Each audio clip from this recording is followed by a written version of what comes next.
Hello, കഴിഞ്ഞ ആഴ്ച +2 ഫിസിക്സിന്റെ question പേപ്പറുകൾ CBSE വേഴ്സസ് സ്റ്റേറ്റ് കമ്പയർ ചെയ്തുകൊണ്ട് ഒരു വീഡിയോ ചെയ്തിട്ടുണ്ടായിരുന്നു. അതിൻ്റെ താഴെ കമന്റ് സെക്ഷനിൽ ഒരുപാട് കുട്ടികൾ പല കമന്റുകൾ പറഞ്ഞിട്ടുണ്ടായിരുന്നു.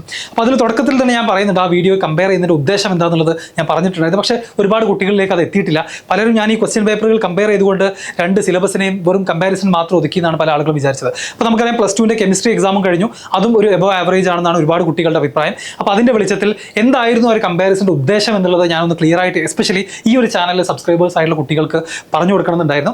അപ്പോൾ എന്തിനാണ് ഇങ്ങനെ ഒരു കമ്പാരിസൺ നടത്തിയത്? അപ്പോൾ ഒരുപാട് ആളുകൾ കമന്റ് സെക്ഷൻ മുഴുവൻ ഞാൻ വായിച്ച് നോക്കിയിട്ടുണ്ടായിരുന്നു. അതിൽ അറിയാൻ പറ്റിയത് അല്ലെങ്കിൽ മെയിൻലി കുട്ടികൾ പറഞ്ഞൊരു കാര്യം എന്താണെന്ന് വെച്ച് കഴിഞ്ഞാൽ രണ്ട് ഡിഫറെൻറ്റ് സിസ്റ്റം ഓഫ് എഡ്യൂക്കേഷൻ ആണ്. സിലബസ് NCERT ആണെങ്കിൽ കൂടെ സ്കൂളിൻ്റെ സിസ്റ്റം എല്ലാം എന്താണ് കംപ്ലീറ്റ്ലി ഡിഫറെൻ്റ് ആണ്. അപ്പോൾ ഇങ്ങനെ കമ്പയർ ചെയ്യുന്നത് തന്നെ ഒരു പോയിന്റ്ലെസ് ആണ് അല്ലെങ്കിൽ നോൺസെൻസ് ആണെന്ന് വരെ ഒരുപാട് ആളുകൾ പറഞ്ഞിട്ടുണ്ട്. അതുപോലെ തന്നെയാണ് ടീച്ചിങ് സ്റ്റൈലും. സ്കൂളുകളിൽ രണ്ട് ടൈപ്പ് ഓഫ് സ്കൂളുകളാണ്, CBSE സ്കൂളും അതുപോലെ സ്റ്റേറ്റ് സിലബസ് സ്കൂളും. അവിടെ പഠിപ്പിക്കുന്ന ടീച്ചേഴ്സ് ആവട്ടെ, അതിൽ തന്നെ നന്നായിട്ട് പഠിപ്പിക്കുന്നവരുണ്ട് അല്ലെങ്കിൽ മോശമായിട്ട് പഠിപ്പിക്കുന്നവരുണ്ട്. അങ്ങനെ കംപ്ലീറ്റ്ലി ഡിഫറെൻ്റ് ആയിട്ടുള്ള സ്റ്റൈലാണ് ഈ രണ്ട് സ്കൂളുകളിലും ഉണ്ടായിരുന്നത്. അപ്പോൾ ഇവിടെ എനിക്ക് ആഡ് ചെയ്യാനുള്ളത്, ഞാൻ ആക്ച്വലി സ്റ്റേറ്റ് സിലബസിൽ പഠിച്ച ഒരാളാണ്. 8ാം ക്ലാസ് മുതൽ 12ാം ക്ലാസ് വരെ സ്റ്റേറ്റ് സിലബസിൽ തന്നെയാണ് ഞാൻ 10th അതുപോലെ SSLC +2 എല്ലാം കംപ്ലീറ്റ് ചെയ്തിട്ടുള്ളത്. ഡിഫറെൻറ്റ് ടൈം ടേബിളാണ്. ടൈം ടേബിളിനെ കുറിച്ച് ഒരുപാട് ആളുകൾ മെൻഷൻ ചെയ്തിട്ടുണ്ടായിരുന്നു. കൃത്യമായിട്ട് പ്രിപ്പയർ ചെയ്യാനോ അല്ലെങ്കിൽ ഗ്യാപ്പുള്ളൊരു ടൈം ടേബിൾ അല്ല സ്റ്റേറ്റ് സിലബസിൽ ഉണ്ടായിരുന്നത്. 1-2 ദിവസം മാത്രമാണ് എൻ്റെ സിലബസ് റിവൈസ് ചെയ്യാൻ കിട്ടിയിരുന്നുള്ള ഒരുപാട് കുട്ടികൾ പറഞ്ഞിട്ടുണ്ടായിരുന്നു. Different level of quarterly and model examinations. Model എക്സാമിനൊക്കെ വന്ന ഒരു പാറ്റേണേ അല്ല ഫൈനൽ എക്സാമിൽ വന്നത്. അതും ഒരുപാട് ആളുകൾക്ക് ബുദ്ധിമുട്ടുണ്ടാക്കി. അപ്പോൾ ഇതെല്ലാം വാലിഡ് ആയിട്ടുള്ള റീസൺസ് ആണ്. അതുപോലെ തന്നെയാണ് വാട്ട് ഈസ് ദ സൊല്യൂഷൻ. ഇങ്ങനെ കുറ്റം മറന്നും പറഞ്ഞാൽ പോരല്ലോ. രണ്ടും കമ്പയർ ചെയ്തിട്ട് സ്റ്റേറ്റ് സിലബസിലെ കുട്ടികളെ മോശമാക്കി പറയുന്നു, മറ്റു കുട്ടികളെ പൊക്കി വെക്കുന്നു എന്നുള്ളത് മാത്രം പറഞ്ഞു വെച്ചതുകൊണ്ട് കാര്യമില്ല. എന്താണ് ഇതിൻ്റെ സൊല്യൂഷൻ? അപ്പോൾ ഞാൻ ഈ വീഡിയോയിൽ പറയാൻ ഉദ്ദേശിക്കുന്നത് +2ന്റെ കെമിസ്ട്രി ക്വസ്റ്റ്യൻ പേപ്പറിൻ്റെ കമ്പാരിസണിലേക്ക് ഡീറ്റെയിൽഡ് ആയിട്ട് പോകുക എന്നുള്ളതല്ല, പകരം ഇങ്ങനെ ഒരു കമ്പാരിസൻ്റെ ആവശ്യകത എന്താണെന്നുള്ളതാണ് ഞാൻ പറയാൻ ഉദ്ദേശിക്കുന്നത്. അപ്പോൾ ഈ പറഞ്ഞ പോലെ പോയിന്റ്സ് എല്ലാം 100% വാലിഡ് ആണ്. നമ്മളെല്ലാവരും കാണുന്ന കാര്യമാണ്. നമ്മുടെ കേരളത്തിൽ നമുക്കറിയാം 10ാം ക്ലാസ് കംപ്ലീറ്റ് ആക്കുന്നതിൽ 4,30,000 കുട്ടികൾ സ്റ്റേറ്റ് സിലബസിലാണ്. വെറും 50,000 പേര് മാത്രമേ CBSE സിലബസിൽ പഠിക്കുന്നുള്ളൂ. അതുകൊണ്ട് തന്നെ നമുക്കറിയാം മെജോറിറ്റി കുട്ടികളെയും അഫക്ട് ചെയ്യുന്ന പ്രശ്നങ്ങളാണ് ഈ കമന്റ് സെക്ഷനിൽ വന്നിട്ടുള്ളത്. അപ്പോൾ എന്തിനാണ് ഇങ്ങനെ ഒരു കമ്പാരിസൺ എന്ന് ചോദിച്ചു കഴിഞ്ഞാൽ, ഞാൻ ആ വീഡിയോയിലൂടെ ഉദ്ദേശിക്കുന്നത് സത്യം പറഞ്ഞു കഴിഞ്ഞാൽ രണ്ട് സിലബസിലെയും ക്വസ്റ്റ്യൻ പേപ്പറുകൾ കമ്പയർ ചെയ്തുകൊണ്ട് ഒരു സിലബസ് നല്ലതാണ് മറ്റേ സിലബസ് മോശമാണെന്നോ, അല്ലെങ്കിൽ ഒരു സിലബസിലെ കുട്ടികൾ നല്ലതാണ് മറ്റേ സിലബസിലെ കുട്ടികൾ മോശമാണെന്നോ പറയുക, അങ്ങനെ ഉദ്ദേശമേ ഇല്ലായിരുന്നു. മനസ്സിലായോ? അതായത് കേപ്പബിലിറ്റി ടെസ്റ്റ് ചെയ്തുകൊണ്ട് സ്റ്റേറ്റ് സിലബസിലെ കുട്ടികൾ കേപ്പബിൾ അല്ല എന്നുള്ള ഉദ്ദേശമേ ഇല്ല. സത്യം പറഞ്ഞു കഴിഞ്ഞാൽ നമ്മൾ ഓരോ വർഷവും 10ാം ക്ലാസ് കംപ്ലീറ്റ് ആക്കുന്ന 5 ലക്ഷം കുട്ടികൾ എടുത്തു കഴിഞ്ഞാൽ അതിൽ ഏത് സിലബസിൽ പഠിച്ചാലും കേപ്പബിലിറ്റി ഒക്കെ ഈക്വലിയാണ് എല്ലായിടത്തും ഉണ്ടാവുക.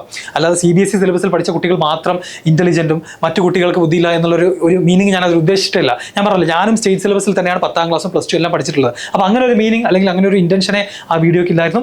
Same competition after. അപ്പോൾ ഇതാണ് പ്രധാനപ്പെട്ട പോയിന്റ്. അതായത് നമ്മുടെ ഈ ഒരു ചാനൽ എന്ന് പറയുന്നത് കൂടുതലും കോമ്പറ്റേറ്റീവ് എക്സാംസ് ഫോക്കസ് ചെയ്യുന്ന കുട്ടികൾക്കാണ് നമ്മൾ കണ്ടന്റ് ക്ലാസ്സുകളെല്ലാം പ്രൊവൈഡ് ചെയ്യുന്നത്. അതുകൊണ്ട് തന്നെ നിങ്ങൾ ഏത് സിലബസിൽ പഠിച്ചാലും +2 കഴിഞ്ഞാൽ പിന്നെ എല്ലാവരും ഫേസ് ചെയ്യാൻ പോകുന്ന JEE, NEET, KEAM, CUET പോലുള്ള എക്സാമുകൾ എല്ലാവർക്കും സെയിം ആണ്. അവിടെ നമ്മൾ മോഡൽ എക്സാമിന് എന്തായിരുന്നു, നമ്മുടെ ബോർഡ് എക്സാമിൻ്റെ ലെവൽ എന്താണ്, നമ്മുടെ സ്കൂളിൽ എന്ത് പഠിപ്പിച്ചു, ടീച്ചേഴ്സിൻ്റെ ആത്മാർത്ഥത എത്രത്തോളം ഉണ്ട്, ഇതൊന്നും മാറ്റർ ചെയ്യുന്നില്ല. അപ്പോൾ നമ്മൾ ഒരുപാട് ആളുകൾ പറയുന്നുണ്ടായിരുന്നു അങ്ങനെ എല്ലാ ആളുകളും എന്ത് ചെയ്യുന്നില്ല, എൻട്രൻസ് എക്സാമുകൾ എയിം ചെയ്യുന്നില്ല, എല്ലാവരും കോമ്പറ്റേറ്റീവ് എക്സാംസ് ഒന്നും അല്ല എയിം ചെയ്തത്. അപ്പോൾ നിങ്ങൾ മനസ്സിലാക്കേണ്ടത്, സിലബസുകൾ നമ്മൾ വെറുതെ കമ്പയർ ചെയ്തിട്ട് കാര്യമൊന്നുമില്ല. ഓരോ കരിക്കുലം എടുത്തു കഴിഞ്ഞാലും അത് ഡിഫറെൻറ്റ് എക്സാമുകളാണ്, ഡിഫറെൻ്റ് ആയിട്ടുള്ള ഡിഫിക്കൽട്ടി ലെവൽ തന്നെയാണുള്ളത്. പക്ഷേ എല്ലാവർക്കും ഈ നാഷണൽ ലെവൽ എക്സാമിനേഷൻസ് എന്ന് പറയുന്നത് എല്ലാവർക്കും കോമൺ ആണ്. നിങ്ങൾ ഏത് സിലബസിൽ പഠിച്ചാലും സെയിം എക്സാം എഴുതിയിട്ട് വേണം +2ന് ശേഷം നിങ്ങൾ എവിടേക്ക് പോകുന്നു എന്നുള്ളൊരു ഡിസിഷൻ എടുക്കാൻ വേണ്ടിയിട്ട്. അത് നമുക്ക് ഡിനൈ ചെയ്യാൻ പറ്റാത്തൊരു ഫാക്റ്റാണ്. അതുപോലെ തന്നെ എൻട്രൻസ് എക്സാമുകൾ എല്ലാ ആളുകളും അതിനെ എയിം ചെയ്യുന്നില്ല, അതൊരു സത്യമാണ്. എന്നാൽ നിങ്ങൾ നോക്കുക, NEET കേരളത്തിൽ നിന്ന് കഴിഞ്ഞ വർഷം ഒരു 1.3 lakh സ്റ്റുഡൻസ് ആണ് എഴുതിയത്. അതുപോലെ 50,000-ലധികം കുട്ടികൾ KEAM എക്സാം എഴുതിയിട്ടുണ്ടായിരുന്നു. അപ്പോൾ ഇതൊരു ചെറിയ നമ്പർ അല്ല. ഈ രണ്ട് എക്സാമുകളിലും മെജോറിറ്റി എന്ന് പറയുന്നത് സ്റ്റേറ്റ് സിലബസ് കുട്ടികൾ തന്നെയാണ്. കേരളത്തിൽ നിന്നും ഈ രണ്ടും എക്സാം എഴുതുന്ന കുട്ടികളുടെ നമ്പേഴ്സ് നമ്മൾ നോക്കുകയാണെന്നുണ്ടെങ്കിൽ സ്റ്റേറ്റ് സിലബസിൽ പഠിച്ച കുട്ടികൾ തന്നെയാണ്. ഓഫ് കോഴ്സ് കൂടുതൽ കുട്ടികൾ പഠിക്കുന്നത് സ്റ്റേറ്റ് സിലബസിലാണ്. അതുകൊണ്ട് എൻട്രൻസ് എക്സാമുകൾ എഴുതുന്ന കുട്ടികൾ എടുത്ത് നോക്കിയാലും അതിലെ മെജോറിറ്റി എന്ന് പറയുന്ന ആര് തന്നെയാണ്, സ്റ്റേറ്റ് സിലബസിലെ കുട്ടികൾ തന്നെയാണ്. അപ്പോൾ ഇത്രയും കുട്ടികളെ അഫക്ട് ചെയ്യുന്ന ഒരു കാര്യമായതുകൊണ്ട് അതിൻ്റെ റിയാലിറ്റി എന്ന് പറയുന്നത് നമ്മൾ എന്ത് ചെയ്യണം, മനസ്സിലാക്കേണ്ടതായിട്ടുണ്ട്. അതിനുവേണ്ടി ഒറ്റ എക്സാമ്പിൾ ഞാൻ എടുക്കാം. കഴിഞ്ഞ 2024 KEAM എക്സാമിൻ്റെ എക്സാമ്പിൾ എത്ര ആൾക്കെന്ന് അറിയുന്നില്ല. നിങ്ങൾ എഴുതാൻ പോകുന്ന പരീക്ഷയാണ് KEAM ഈ 2025. അപ്പോൾ കഴിഞ്ഞ തവണ 36,390 കുട്ടികൾ നമ്മുടെ കേരള സിലബസ് പഠിച്ചുകൊണ്ട് KEAM എഴുതി. അതുപോലെ 14,541 കുട്ടികൾ CBSE പഠിച്ചുകൊണ്ട് KEAM എഴുതി. എന്ന് വെച്ചാൽ 70% എഴുതിയത് സ്റ്റേറ്റ് സിലബസ് കുട്ടികളാണ്. ഇനി നമുക്ക് ആദ്യത്തെ 5000 റാങ്കിൻ്റെ ഉള്ളിൽ വന്ന കണക്ക് നോക്കിക്കഴിഞ്ഞാൽ അവിടെ 2034 കുട്ടികൾക്ക് സ്റ്റേറ്റ് സിലബസിൽ നിന്നും ടോപ്പ് 5000 റാങ്കിലേക്ക് എത്താൻ കഴിഞ്ഞിട്ടുള്ളൂ. CBSEയിൽ വെറും 14,541 കുട്ടികൾ മാത്രം എഴുതിയിട്ടും 55.7% കുട്ടികളും എവിടെ നിന്നാണ്, CBSE സിലബസിലുള്ള കുട്ടികളാണ്. ആദ്യത്തെ 5000 റാങ്കിനുള്ളിൽ ഇടം നേടിയത്. അപ്പോൾ ഇത് നമുക്ക് ഡിനൈ ചെയ്യാൻ പറ്റാത്തൊരു ഫാക്ട് തന്നെയാണ്. അപ്പോൾ by the time students realise this they are already behind. ഈ സത്യം മനസ്സിലാക്കുമ്പോഴത്തേക്കും നിങ്ങൾ എന്ത് ചെയ്തിട്ടുണ്ടാകാം, നിങ്ങൾ ഈ ഒരു കോമ്പറ്റീഷനിൽ പിന്നിൽ പോയിട്ടുണ്ടാകാം. കാരണം നമ്മൾ ആഫ്റ്റർ +2 നിങ്ങൾ കോമ്പീറ്റ് ചെയ്യുന്നത് നിങ്ങളുടെ സിലബസിൽ പഠിക്കുന്ന കുട്ടികൾ എന്നൊരു വ്യത്യാസമില്ല.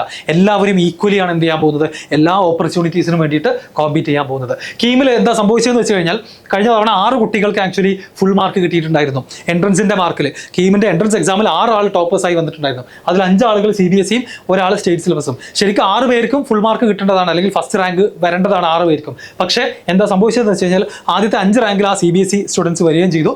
എന്നാൽ ആ സ്റ്റേറ്റ് സിലബസിൽ നിന്നും ഒരു കുട്ടിക്ക് ടോപ്പായി വന്നിരുന്ന എൻട്രൻസ് എക്സാമിൽ ടോപ്പറായി വന്ന കുട്ടിയുടെ റാങ്ക് വന്നപ്പോൾ ഏകദേശം അത് 25ൻ്റെ അടുത്ത് എത്തിയിട്ടുണ്ട്. 25ൻ്റെ അടുത്തേക്ക് അത് എന്ത് ചെയ്തിട്ടുണ്ട്, കുറഞ്ഞിട്ടുണ്ട്. എൻട്രൻസ് എക്സാമിൽ ടോപ്പ് വന്ന ആളാണ്. അപ്പോൾ അതിൻ്റെ കാരണം എന്താ, കീമിൽ നമുക്കറിയാം 50% എൻട്രൻസിനും 50% ബോർഡ് എക്സാമിൻ്റെ മാർക്കുമാണ് പരിഗണിക്കുന്നത്.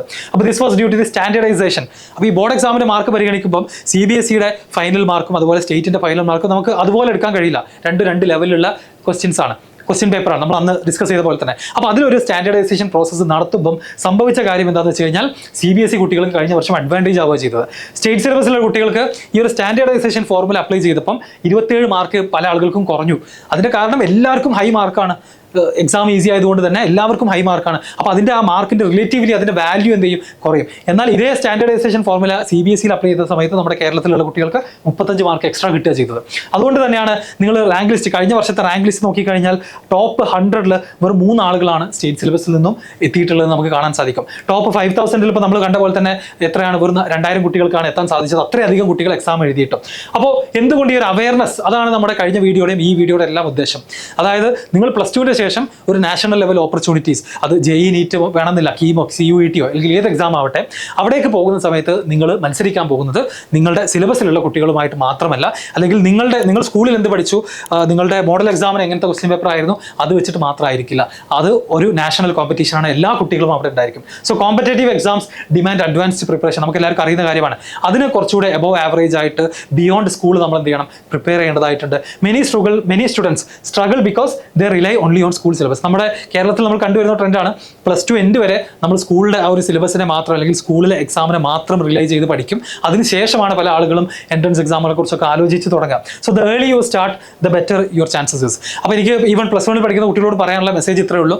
നിങ്ങൾ ഈ ഒരു അവയർനെസ് നിങ്ങൾക്ക് കിട്ടിക്കഴിഞ്ഞാൽ നിങ്ങൾ സ്കൂളിലെ ലെവൽ എന്താണ്, ടീച്ചേഴ്സിൻ്റെ ലെവൽ എന്താണെന്ന് കാത്തു നിൽക്കാതെ, അല്ലെങ്കിൽ അതിനെ നമ്മൾ ബ്ലെയിം ചെയ്ത് നിൽക്കാതെ നമ്മളെ കൊണ്ട് പറ്റുന്ന കാര്യങ്ങളെല്ലാം നമ്മൾ എന്ത് ചെയ്യണം, ചെയ്യാൻ വേണ്ടി ശ്രമിക്കണം. അപ്പോൾ ഈ ഇപ്പോൾ നടക്കുന്ന എക്സാമിനേഷൻസ്, ഇപ്പോൾ +2ൻ്റെ ഫിസിക്സ് കുറച്ച് ടഫായി, +2ൻ്റെ കെമിസ്ട്രിയിലും കുറച്ച് വേരിയേഷൻസ് വന്ന് കുട്ടികൾ ടഫാണെന്ന് പറഞ്ഞ ആളുകളുണ്ട്. അത് നിങ്ങൾ എങ്ങനെയാണ് അഫക്ട് ചെയ്യാമെന്ന് ചോദിച്ചു കഴിഞ്ഞാൽ പല ആളുകളും വെറി ആവുന്നത് അവരുടെ +2ൻ്റെ ശേഷമുള്ള അഡ്മിഷൻസിന് അത് ബാധിക്കുമോ എന്നുള്ളതാണ്.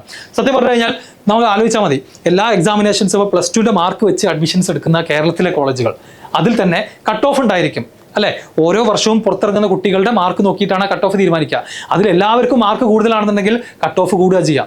എല്ലാവർക്കും എക്സാം ടഫായി, അതുകൊണ്ട് ഓട്ടോമാറ്റിക്കലി മൊത്തത്തിൽ മാർക്ക് കുറയുന്നു, അതുകൊണ്ട് കട്ട് ഓഫും താഴുകയാണ് ചെയ്യുക. അതുകൊണ്ട് തന്നെ അബ്സല്യൂട്ട്ലി എക്സാം കുറച്ചൊന്ന് ലെവൽ കൂടിയതുകൊണ്ടോ അല്ലെങ്കിൽ കുറച്ചൊന്ന് ലെവൽ കുറഞ്ഞതുകൊണ്ടോ നിങ്ങൾ എന്ത് ചെയ്യാൻ പോകുന്നില്ല, അത് അഫക്ട് ചെയ്യാൻ പോകുന്നില്ല എന്നുള്ള സത്യം മനസ്സിലാക്കുക. പിന്നെ നമ്മൾ ഫുൾ മാർക്കിൽ നിന്നും 1-2 മാർക്ക് കുറയുന്നത് നമ്മുടെ ജീവിതത്തിൽ വലിയൊരു പ്രശ്നമായിട്ട് നിങ്ങൾ അങ്ങനെ സങ്കടപ്പെടേണ്ട ആവശ്യമൊന്നുമില്ല. ഓക്കെ, ഇനി എൻട്രൻസ് എക്സാമുകളിലേക്ക് വരികയാണെന്നുണ്ടെങ്കിൽ JEEയിൽ ബോർഡ് എക്സാം കൺസിഡർ ചെയ്യില്ല, 75% മിനിമം മാർക്ക് ഉണ്ടായാൽ മതി. നീറ്റിലും ബോർഡ് എക്സാം എന്ത് ചെയ്യില്ല, ഫൈനൽ റിസൾട്ടിലേക്ക് പരിഗണിക്കില്ല. കീമിൽ മാത്രമാണ് ആക്ച്വലി ബോർഡ് എക്സാം 50% വെയിറ്റേജ് ഉള്ളത്. അതിൻ്റെ കഥയാണ് ഞാൻ കഴിഞ്ഞ വർഷം സംഭവിച്ച കാര്യം ഞാൻ ഡീറ്റെയിൽഡ് ആയിട്ട് പറഞ്ഞു. അപ്പോൾ ഈ വർഷം എക്സാം കുറച്ചുകൂടെ നല്ലതാവുകയാണെന്നുണ്ടെങ്കിൽ, കുറച്ചുകൂടെ സ്റ്റാൻഡേർഡ് എക്സാമിനേഷൻസ് ആണ് +2 സ്റ്റേറ്റ് സിലബസിൽ നടക്കുന്നതെങ്കിൽ കീമൊക്കെ എഴുതുന്ന ആളുകൾക്ക് നല്ലതാണ്, അഡ്വാൻറ്റേജ് ആണത്. കാരണം സ്റ്റാൻഡേർഡൈസേഷൻ അപ്ലൈ ചെയ്യുന്ന സമയത്ത് കഴിഞ്ഞ വർഷം സംഭവിച്ചതുപോലെ മാർക്ക് റെഡ്യൂസ് ആവില്ല എന്ന് നമുക്ക് പ്രതീക്ഷിക്കാം. ഓക്കെ, അതുപോലെ +2 board exam +2 board exam mark matter in ഫ്യൂച്ചറിലേക്ക് നോക്കുന്ന സമയത്ത് നമ്മുടെ 10ലെ മാർക്ക്, A+കളുടെ എണ്ണം, +2ലെ മാർക്ക് പെർസെൻറ്റേജ്, ഇതൊന്നും യൂഷ്വലി ആരും ചോദിക്കാറില്ല. ഞാൻ പറഞ്ഞല്ലോ, നമ്മളൊരു നാഷണൽ ലെവൽ ഓപ്പർച്യൂണിറ്റീസിലേക്ക് നോക്കുന്ന സമയത്ത്, ക്യാമ്പസുകളിലേക്ക് നോക്കുന്ന സമയത്ത് അവിടെയൊന്നും ഇത് നോക്കിയിട്ടല്ല അഡ്മിഷൻസ് എടുക്കുന്നത്, അവിടെ എൻട്രൻസ് എക്സാം വഴിയാണ്. അത് കഴിഞ്ഞ് പിന്നെ നിങ്ങൾ അവിടെ എന്ത് ചെയ്യുന്നു, അവിടെ എന്ത് പഠിക്കുന്നു, നിങ്ങൾ എങ്ങനെ പെർഫോം ചെയ്യുന്നു, എങ്ങനെ ഡെവലപ്പ് ചെയ്യുന്നു എന്നുള്ളതാണ് അവിടെ നോക്കാൻ പോകുന്നത്. അല്ലാതെ നിങ്ങൾ ജോലിക്ക് കയറുന്ന സമയത്തും മറ്റൊന്നും നിങ്ങളുടെ +2 മാർക്ക് എത്രയാണ്, എത്ര A+ കിട്ടിയെന്ന് ആരും എന്ത് ചെയ്യാൻ പോകുന്നില്ല, ചോദിക്കാൻ പോകുന്നില്ല. അതുകൊണ്ട് 4-5 മാർക്ക് കുറഞ്ഞു എന്ന് വിചാരിച്ചിട്ട്, അല്ലെങ്കിൽ എക്സാം ടഫായി വിചാരിച്ച പോലെ പെർഫോം ചെയ്യാൻ പറ്റില്ല എന്ന് ആലോചിച്ച് നിങ്ങൾ എന്ത് ചെയ്യേണ്ട ആവശ്യമില്ല, ടെൻഷൻ അടിക്കേണ്ട ആവശ്യമില്ല.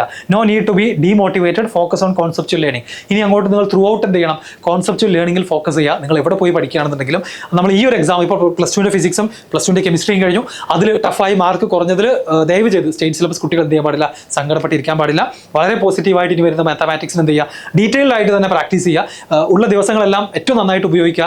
കുറച്ചുകൂടെ ലെവൽ കൂടി, അതായത് മോഡൽ എക്സാമിന് വന്നതിനേക്കാൾ ബെറ്റർ ആയിട്ടുള്ള ക്വസ്റ്റ്യൻസ് പ്രാക്ടീസ് ചെയ്യാൻ ശ്രമിക്കുക. എസ്പെഷ്യലി നിങ്ങളുടെ NCERT ടെക്സ്റ്റ് ബുക്കുകൾ ഒക്കെ കൃത്യമായിട്ട് നിങ്ങളുടെ സിലബസ് അതാണ്. അപ്പോൾ നിങ്ങൾ അത് തന്നെ ഫോക്കസ് ചെയ്ത് അതിൽ തന്നെ അഡ്വാൻസ്ഡ് ആയിട്ടുള്ള അല്ലെങ്കിൽ ഏറ്റവും ടഫായിട്ടുള്ള ചോദ്യങ്ങളെല്ലാം പ്രാക്ടീസ് ചെയ്തിട്ട് എന്ത് ചെയ്യുക, എക്സാമിന് പോകാൻ വേണ്ടി ശ്രമിക്കാം. അപ്പോൾ നിങ്ങൾക്ക് ഭാവിയിലേക്ക് ഇനി എന്ത് ചെയ്യാൻ പറ്റുമെന്ന് വെച്ച് കഴിഞ്ഞാൽ, ഒന്ന് നിങ്ങളുടെ ഒരു പ്രിപ്പറേഷൻ ഗോൾ അത് നിങ്ങളുടെ മുന്നിൽ സെറ്റ് ആണെന്നുണ്ടെങ്കിൽ അതിന് നിങ്ങൾ തന്നെ ചാർജ് എടുത്തിട്ട് പരിപാടികൾ തുടങ്ങാം. അതിന് നമ്മൾ സ്കൂളിലെ ടീച്ചേഴ്സിനെയോ അല്ലെങ്കിൽ നമ്മുടെ കേരളത്തിലെ എഡ്യൂക്കേഷൻ സിസ്റ്റത്തിനെയോ അല്ലെങ്കിൽ എക്സാമിനേഷൻ്റെ പാറ്റേൺ അല്ലെങ്കിൽ സ്റ്റാൻഡേർഡ് ഇതിനൊന്നും വെയിറ്റ് ചെയ്തിട്ട് കാര്യമില്ല. നമ്മുടെ കാര്യങ്ങൾ നമ്മൾ തന്നെ എന്ത് ചെയ്യണം, നോക്കണം. ചേഞ്ചുകളൊക്കെ വളരെ പതുക്കെ എന്ത് ചെയ്യുള്ളൂ, കൊണ്ടുവരാൻ സാധിക്കുള്ളൂ. Use additional resources. ഇപ്പം നമുക്കറിയാം ഓൺലൈനിലൊക്കെ എൻറ്റയർ കോഴ്സുകൾ, ക്ലാസ്സുകൾ, PYQs എല്ലാം എന്താണ് ഫ്രീ ആയിട്ട് തന്നെ നമുക്ക് നിരവധി യൂട്യൂബ് ചാനലുകളിൽ, മലയാളം ഹിന്ദി ചാനലുകളിലൊക്കെ അവൈലബിൾ ആണ്. അതൊക്കെ എന്ത് ചെയ്യുക, പരമാവധി യൂസ് ചെയ്യുക. ഈവൻ അഫോർഡബിൾ അല്ലാത്ത, ഫീസ് അഫോർഡ് ചെയ്യാൻ പറ്റാത്ത കുട്ടികൾക്കൊക്കെ അടക്കം ഫ്രീ ആയിട്ടും വളരെ ചെറിയ ഫീസുകളിലും ഒരുപാട് ഓൺലൈൻ റിസോഴ്സുകൾ അവൈലബിൾ ആണ്. Solve higher level questions regularly. നിങ്ങൾ പഠിച്ച് തുടങ്ങുമ്പോൾ തന്നെ ഇപ്പോൾ +1 കുട്ടികൾ ഈ വീഡിയോ കാണുന്നുണ്ടെങ്കിൽ നിങ്ങൾ ശ്രദ്ധിക്കുക, അടുത്ത വർഷം മുതൽ ഓരോ ചാപ്റ്റർ പഠിക്കുമ്പോഴും നിങ്ങൾ എന്ത് ചെയ്യുക, കുറച്ച് ലെവൽ കൂടിയ ക്വസ്റ്റ്യൻസ് അതിൻ്റെ കൂടെ തന്നെ പ്രാക്ടീസ് ചെയ്ത് കൊണ്ടുപോവുക എന്നുള്ളതാണ് എനിക്ക് പറയാനുള്ള advice. Start early to stay ahead in the competition. അപ്പോൾ കോമ്പറ്റേറ്റീവായി ചിന്തിക്കുന്ന ആളുകളോടാണ് എനിക്ക് പറയാനുള്ളത്. അല്ലാത്ത ആളുകൾക്ക് മേ ബി ഇതൊന്നും ചിലപ്പോൾ ബാധകമായിക്കൊള്ളുന്നില്ല. നിങ്ങൾ +2 ജസ്റ്റ് അവസാനിപ്പിക്കാൻ വേണ്ടി മാത്രം +2 പഠിക്കുന്ന കുട്ടികളാണ്. അതിൻ്റെ ബിയോണ്ട് അത് കഴിഞ്ഞിട്ട് പിന്നെ നിങ്ങൾ സയൻസിലേക്കോ അല്ലെങ്കിൽ മറ്റിലേക്കോ ഒന്നും വരുന്നില്ല എന്നുണ്ടെങ്കിൽ നിങ്ങൾ ഇത് അഫക്റ്റ് ചെയ്യില്ല. പക്ഷെ അല്ലാതെ ഇത്തരം ആഗ്രഹങ്ങളൊക്കെ ഉള്ള കുട്ടികളാണെന്നുണ്ടെങ്കിൽ നമ്മൾ തന്നെ എന്ത് ചെയ്യണം, നമ്മുടെ ലെവൽ ഇമ്പ്രൂവ് ചെയ്യാൻ വേണ്ടി തുടക്കം മുതലേ ശ്രമിക്കണം എന്നുള്ളതാണ് ഇതിൻ്റെ റിയാലിറ്റി. ഓക്കെ, ഇനി +2 കെമിസ്ട്രി ഞാൻ ഡീറ്റെയിൽ ആയിട്ട് കമ്പയർ ചെയ്യാൻ പോകുന്നില്ല. കാരണം കെമിസ്ട്രി എനിക്ക് അത്രത്തോളം എക്സ്പെർട്ടീസ് ഉള്ള ഒരു സബ്ജക്റ്റ് അല്ല. അതുകൊണ്ട് ഞാൻ അതിൻ്റെ കമ്പാരിസൺ ഫ്യൂ ക്വസ്റ്റ്യൻസ് ഞാൻ ഇവിടെ സ്ക്രീൻഷോട്ട് ആയിട്ട് ഇടുന്നുണ്ട്. നിങ്ങൾക്ക് താല്പര്യമുള്ള ആളുകൾക്ക് വീഡിയോ പോസ് ചെയ്തിട്ട് നോക്കാം.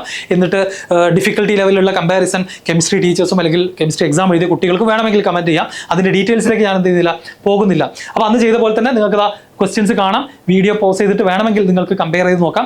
ഞാൻ കൂടുതൽ ഡീറ്റെയിൽസിലേക്ക് എന്ത് ചെയ്യുന്നില്ല, പോകുന്നില്ല. അപ്പോൾ ഇത്രയുമാണ് എനിക്ക് ഈ CBSE വേഴ്സസ് സ്റ്റേറ്റ് കമ്പയർ ചെയ്തതുമായിട്ട് നിങ്ങളോട് പറയാനുള്ളത്. ആൻഡ് നമ്മുടെ ചാനൽ സബ്സ്ക്രൈബ് ചെയ്യുക. കാരണം JEE മെയിൻ, JEE അഡ്വാൻസ്ഡ് എക്സാമുകൾക്ക് വേണ്ടി പ്രിപ്പയർ ചെയ്യുന്ന കുട്ടികൾക്ക്, കീം എക്സാമിനൊക്കെ വേണ്ടി പ്രിപ്പയർ ചെയ്യുന്ന കുട്ടികൾക്ക് ഒരുപാട് കണ്ടന്റ് നമ്മുടെ ചാനലിൽ ഭാവിയിൽ വരുന്നതാണ്. സോ കഴിഞ്ഞ വീഡിയോയിൽ ഞാൻ പറഞ്ഞതിൽ വിഷമിച്ചിട്ടുള്ള കുട്ടികൾ, ഞാൻ പറഞ്ഞത് വളരെ സങ്കടത്തോടു കൂടി കേട്ട് ഒരുപാട് വലിയ വലിയ കമൻറ്റുകൾ പോസ്റ്റ് ചെയ്തിട്ടുള്ള ആളുകളുണ്ടായിരുന്നു. അപ്പോൾ നിങ്ങൾക്ക് ഏതെങ്കിലും രീതിയിൽ അത് വിഷമമായി തോന്നിയിട്ടുണ്ടെങ്കിൽ നമ്മുടെ ചാനലിന്റെ ഭാഗത്ത് നിന്ന് ഞാൻ സോറി പറയാണ്. നമ്മുടെ ഉദ്ദേശമേ നിങ്ങളെ താഴ്ത്തി കെട്ടുക അല്ലെങ്കിൽ സ്റ്റേറ്റ് സിലബസ് കുട്ടികളെ പുച്ഛിക്കുക എന്നുള്ള ഉദ്ദേശമേ ഇല്ല. ഞാൻ ഒന്നുകൂടെ ആവർത്തിക്കുന്നു, ഞാനും 10th 12th സ്റ്റേറ്റ് സിലബസ് പഠിച്ച ആൾ തന്നെയാണ്. ഓക്കെ, ആൻഡ് 2025, 26, 27 വർഷങ്ങളിൽ JEE എഴുതാൻ പോകുന്ന കുട്ടികൾക്ക് വേണ്ടി നമ്മുടെ വാട്സ്ആപ്പ് കമ്മ്യൂണിറ്റീസ് ഉണ്ട്. ഇതിന്റെ ലിങ്കുകളെല്ലാം ഡിസ്ക്രിപ്ഷനിൽ ഉണ്ടായിരിക്കും. അതിൽ ക്ലിക്ക് ചെയ്തുകൊണ്ട് നിങ്ങളുടെ റെസ്പെക്റ്റീവ് ഗ്രൂപ്പിൽ ജോയിൻ ചെയ്യാം. ആൻഡ് കഴിഞ്ഞ വീഡിയോ കണ്ട മേ ബി നിങ്ങളുടെ ഫ്രണ്ട്സ് ഈ ഒരു വീഡിയോ എന്ത് ചെയ്യുക, നിങ്ങൾ അവർക്കും കൂടെ ഒന്ന് ഷെയർ ചെയ്ത് കൊടുക്കുക. ആ ഒരു തെറ്റിദ്ധാരണ മാറ്റണം എന്ന് എനിക്കുണ്ടായിരുന്നു. Okay, so all the best. ഇനി വരാൻ പോകുന്ന എക്സാമിനേഷൻസിനും നന്നായിട്ട് പ്രിപ്പയർ ചെയ്യുക, പോസിറ്റീവായിട്ട് തന്നെ ഇരിക്കുക. 1, 2, 3 മാർക്കൊക്കെ ഇപ്പോൾ കഴിഞ്ഞ എക്സാമിൽ കുറഞ്ഞു പോയിട്ടുണ്ടാവാം, ദാറ്റ്സ് ഓക്കെ. ഓക്കെ, അതുകൊണ്ട് വലിയ ഇമ്പാക്റ്റ് ഒന്നും നമുക്ക് ഉണ്ടാകാൻ പോകുന്നില്ല. ഇനിയും ഒരുപാട് എക്സാമിനേഷൻസും ഓപ്പർച്യൂണിറ്റീസും ഒക്കെ നിങ്ങളെ ഭാവിയിൽ കാത്തിരിക്കുന്നുണ്ട്. Okay, once again all the best.